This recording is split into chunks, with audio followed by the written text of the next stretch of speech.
What do we need in a marketing leader today? For years, the chief marketing officer was the answer, but increasingly, they're being replaced by chief growth officers. This week, we look at what's driving the trend from CMO to CGO and what it means for you. Plus, we talk to special guest Laura King of CorTalent and the marketers community. Stay tuned for all that and more.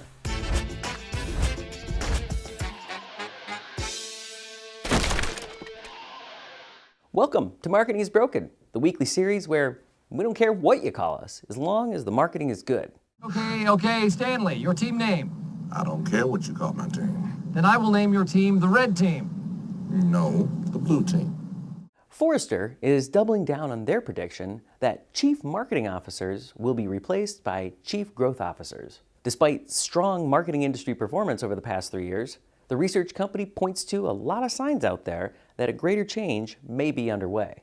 First, Forrester reports that nearly 50% of marketing leaders report driving growth as their number one challenge, which is the first place ranking in 2019. Second, companies like Pepsi, Kellogg's, and Colgate-Palmolive all made the news when they hired CGOs in the not-too-distant past. And third, many of the new and fastest-moving Fortune 500 companies either have CGOs, don't have CMOs, or both. At the heart of this trend is the increasing scope of the marketing function within organizations. In the past, marketing was kind of on its own little separate island in the business. In today's customer-driven world, marketing has to create a brand, drive customer acquisition, inform product roadmaps, shape customer experiences, and somehow create a technology stack that connects everything to revenue. In short, if marketing is increasingly responsible for all the things that help make a modern company grow, why call it marketing anymore? Why not just call it growth instead? We wanted to know more about the CMO versus CGO debate from someone who talks to a lot of marketing leaders. So we reached out to Laura King, Director of Talent at CorTalent and co-founder of the marketers community, to get her thoughts on which role is right for the job. First off, what are you seeing in the recruiting space when it comes to the CMO versus CGO positions? Are companies looking more for chief growth officers these days? Great question. I like many trends. I don't think this is necessarily a trend, but I will say that anything that happens on the East Coast, the West Coast, it takes a while for the catch up here in the Twin Cities.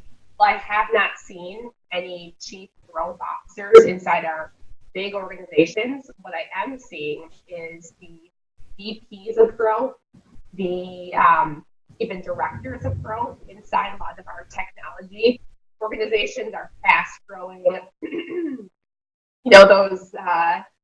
Those gems of companies that lots of people want to work for. Those are the companies that we see those growth titles.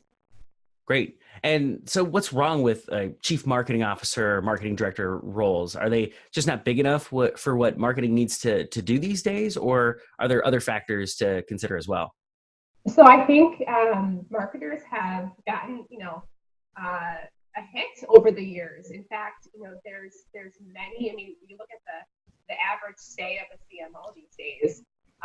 I believe, and this is my opinion, but I believe that this is a way to give marketers a new kind of a fresh start, because in the past, marketing has been seen as a cost center, right? And so, you give something to marketing, they execute it, and really not that many people outside of marketing truly understand the innovation, the technology, all the decisions that go into making a robust marketing machine.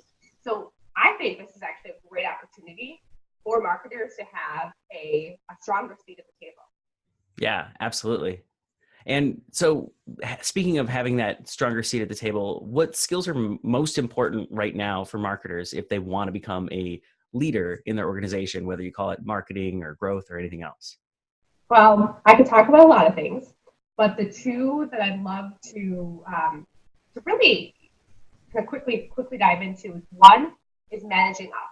I believe that for whether it's a chief growth officer, whether it's a chief marketing officer, or your boss, who is likely the CEO or the president, to understand and see the value of what you're doing.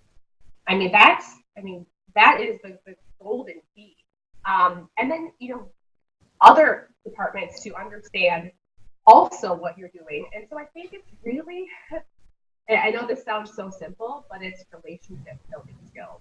It's reaching across the aisle and understanding, like, what are my colleagues in R&D doing? Really understanding how the entire engine is working inside this organization and what marketing's role and really how marketing touches so many things. So I think it's the managing up and the managing out are the two most important. Great. Laura King, thank you so much for your time. Awesome. Great to be here. Thanks, Josh. What do you think? CMO or CGO? What are the pros and cons of each? And what skills do you think are required to lead marketing today that weren't required 5 or even 10 years ago? Share your thoughts in the comments and you might just win yourself some new Brandish Insights gear. We'll see you next time. Hey, it's Josh from Brandish Insights. Thank you for watching Marketing is Broken. If you like this week's episode, please click below to subscribe or check out other episodes. And if your company could use more insights around your branding efforts, check out brandishinsights.com.